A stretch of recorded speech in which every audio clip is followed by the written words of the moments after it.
Assalamualaikum warahmatullahi wabarakatuh dan salam sejahtera. Pada hari ini, kami akan membentangkan berkenaan dunia teknologi digital, cabaran terhadap ketirisan jati diri masyarakat dan implikasinya terhadap etika dalam pendidikan. Ini adalah isi kandungan pembentangan kami pada hari ini. Dimulakan dengan pengenalan ahli kumpulan, seterusnya pengenalan, cabaran, implikasi, cadangan dan diakhiri dengan kesimpulan. Dimulakan dengan pengenalan ahli kumpulan yang terdiri oleh Muhammad Anwar, Alif Zikri, Amar Hazim, Luqman Izzuddin dan Akil Shah. Kita mulakan dengan pembentangan hari ini dengan definisi bagi dunia teknologi digital dan jati diri. Teknologi digital merupakan salah satu bentuk kemajuan teknologi dalam bidang informasi dan komunikasi. Pengaruh teknologi ini adalah berbeza-beza terhadap setiap individu dalam lapisan masyarakat di negara kita. Hal ini disebabkan kerana adalah perbezaan corak pemikiran serta perbezaan sifat yang memberi kesan terhadap jati diri seseorang itu sendiri. Jati diri pula ditafsirkan sebagai unsur kehidupan yang membawa identiti dan sifat lahiriah individu serta masyarakat sekeliling. Persoalannya, sejauh manakah dunia teknologi ini mampu mencorakkan jati diri seseorang pada masa hadapan? Inilah yang akan kita kupaskan pada hari ini. Seterusnya, saya akan menerangkan tentang cabaran terhadap ketirisan jati diri masyarakat dalam dunia teknologi digital. Cabaran yang pertama adalah pengaruh buruk hasil daripada media massa dan media sosial yang boleh merosakkan akhlak masyarakat. Pada zaman moden ini, kita boleh lihat kebebasan dunia teknologi digital memang tidak boleh disangkal lagi. Setiap individu mempunyai kebebasan untuk membuat apa sahaja yang mereka mahu dalam dunia teknologi. Jadi, dengan kebebasan inilah yang sebenarnya memberi kesan-kesan yang boleh mempengaruhi kelakuan-kelakuan masyarakat. Contohnya, kita boleh lihat media sosial pada masa kini, pengguna-pengguna media sosial bebas memonai apa sahaja video-video yang mereka mahu, yang mana kita lihat semakin tidak menjaga sensitiviti masyarakat. Aplikasi TikTok yang mana kita lihat pengguna-pengguna sering memuat naik video-video menari ataupun dance cover yang mana mereka sering mendedahkan aurat mereka seperti tiada lagi rasa malu dalam diri, lagi-lagi yang menganut agama Islam. Hal ini semua sebenarnya boleh mencalahkan imej agama Islam. Tidak terkecuali juga program ataupun drama-drama TV yang sering menyiarkan adegan-adegan yang tidak elok ditonton oleh masyarakat. Contohnya, adegan lucah, adegan samseng dan agresif ataupun tutur kata bicara yang kasar. Adakah mereka tidak sedar bahawa masyarakat kini senang terikut-ikut dengan adegan-adegan yang mereka siarkan dalam rancangan ataupun drama mereka? Maka inilah sebenarnya cabaran-cabaran yang mudah untuk kita lihat, fahami dan ambil iktibar. Seterusnya, cabaran kedua adalah nilai kebenaran penyebaran maklumat yang semakin rendah. Semakin hari, semakin canggih teknologi kita pada hari ini, semakin banyaklah informasi dan fakta yang palsu yang semakin berleluasa pada hari ini. Info-info yang bersimpang jauh daripada kebenaran ini sangat berbahaya, terutamanya kepada agama Islam kita sendiri. Mungkin ini adalah satu strategi ataupun agenda daripada musuh Islam untuk menyesatkan kita dan melalaikan kita sebagai seorang Muslim. Kita haruslah sedar bahawa masyarakat Islam kita pada masa ini sangat mudah mempercayai platform-platform yang tidak sahih seperti laman web, WhatsApp dan juga blog-blog yang tidak berautoriti. Contoh yang paling dekat dan yang sedang berlaku pada masa sekarang adalah pemalsuan info-info mengenai vaksin COVID-19.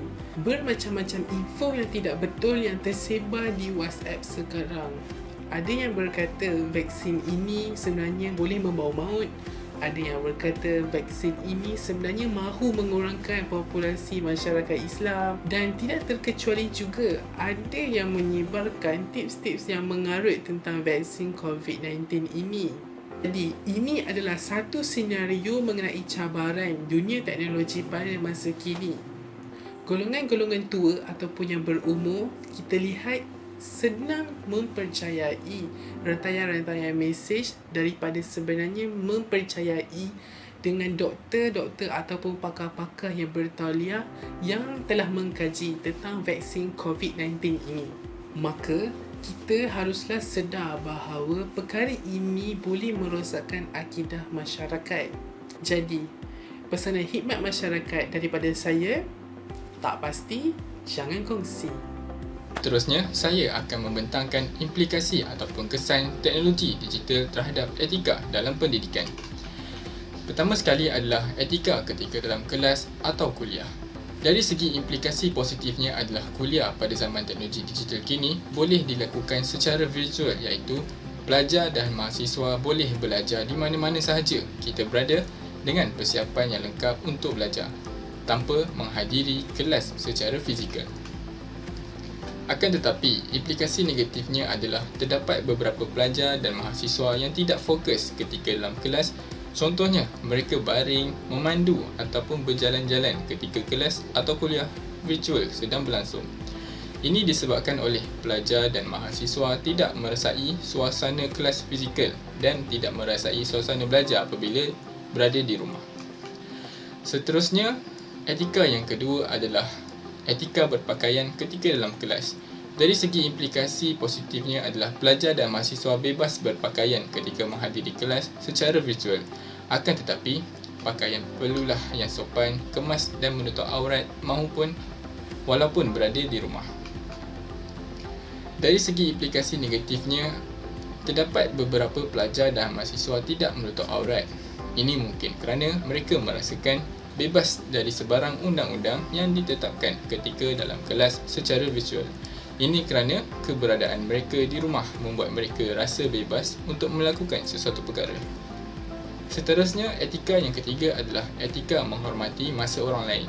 Seperti yang kita tahu, sebelum adanya pembelajaran secara virtual ini, waktu untuk bertanya dengan pengajar atau pensyarah adalah terhad, iaitu ketika waktu belajar ataupun secara temu janji. Walau bagaimanapun, teknologi digital memberikan implikasi positif, iaitu pelajar dan mahasiswa fleksibel untuk membuat sebarang perbincangan atau pertanyaan secara teks melalui WhatsApp pada bila-bila masa. Akan tetapi, implikasi negatifnya adalah terdapat beberapa pelajar dan mahasiswa yang tidak menghormati masa orang lain atau pengajar, seperti mereka bertanya ataupun teks melalui aplikasi WhatsApp pada waktu yang kurang sesuai, seperti waktu tengah malam ketika semua orang sedang tidur. Ini kerana pelajar atau mahasiswa merasakan bebas untuk teks pada bila-bila masa. Dan terdapat banyak lagi implikasi teknologi digital terhadap etika dalam pendidikan, seperti menepati masa, waktu kelas, medium untuk bersuara dan komunikasi sesama manusia. Itu sahaja daripada saya. Terima kasih. Seterusnya adalah cadangan terhadap etika dalam pendidikan pada dunia teknologi digital. Cadangan ini terbagi kepada 4 peranan, iaitu peranan masyarakat, peranan sekolah IPT atau IPTS, peranan keluarga dan akhir sekali peranan individu. Peranan masyarakat. Kesedaran masyarakat terhadap penggunaan teknologi maklumat amatlah penting. Etika dalam menggunakan teknologi oleh masyarakat memainkan peranan bagi mengelakkan kesan yang buruk kepada pelbagai peringkat umur. Etika juga merangkumi tingkah laku seseorang yang menggambarkan sesebuah masyarakat. Oleh itu, masyarakat kini berperanan menggunakan teknologi ini dengan lebih berhati-hati dalam melakukan sesuatu supaya menjadi contoh yang baik kepada generasi muda akan datang. Sebagai contoh, penyebaran berita palsu pada masa kini amatlah meluas. Ini adalah salah satu contoh etika yang tidak baik yang tidak patut dicontohi. Yang kedua adalah peranan sekolah IPT atau IPTS. Menerapkan teknologi terkini dalam pembelajaran adalah salah satu cadangan yang boleh dilakukan.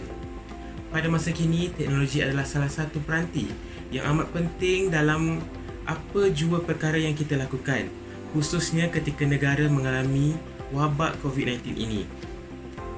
Tenaga pendidik boleh memberikan tugasan yang dapat menonjolkan kreativiti remaja pada masa kini dengan teknologi yang dimilikinya supaya mereka dapat menggunakan teknologi kini dengan lebih faedah dan beretika dalam menghasilkan sesuatu tugasan.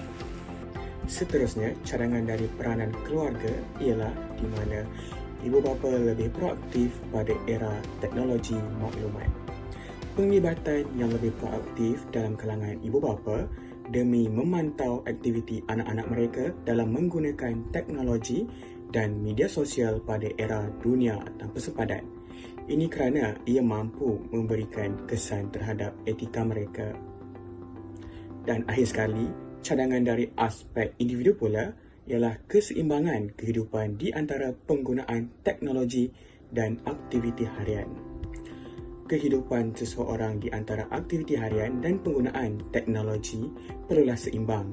Dengan adanya keseimbangan ini, ia mampu memberikan kesan positif terhadap kehidupan dan etika individu berkenaan, termasuklah dalam bidang pendidikan.